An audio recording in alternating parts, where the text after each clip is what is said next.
શું તમને ખબર છે આરબીઆઈ 1.5 લાખ કરોડ રૂપિયા જે છે માર્કેટમાં છોડવા જઈ રહ્યું છે?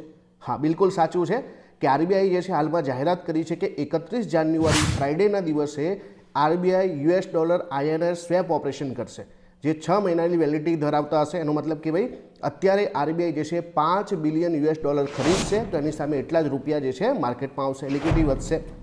બીજું જે છે કે ભાઈ open market operation through RBI જે છે 60,000 કરોડ રૂપિયાના ગવર્મેન્ટ બોન્ડ ખરીદશે, તો એટલી લિક્વિડિટી માર્કેટમાં વધશે. અને ત્રીજું છે કે આરબીઆઈ જે છે વેરિયેબલ રેપો રેટ 56 દિવસની વેલિડિટીવાળા જે છે ગવર્મેન્ટ સિક્યુરિટી હાલમાં ખરીદશે, તો ઓબ્વિયસલી છે 56 દિવસ પછી એ જે છે પાછા સેલ કરશે.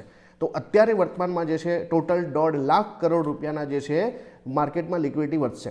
તો લિક્વિડિટી વધવાના કારણે શું એની અસરો આવશે તમારે જે છે કમેન્ટ કરવાની છે.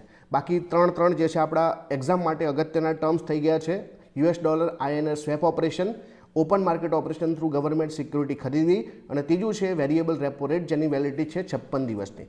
All the best, thank you.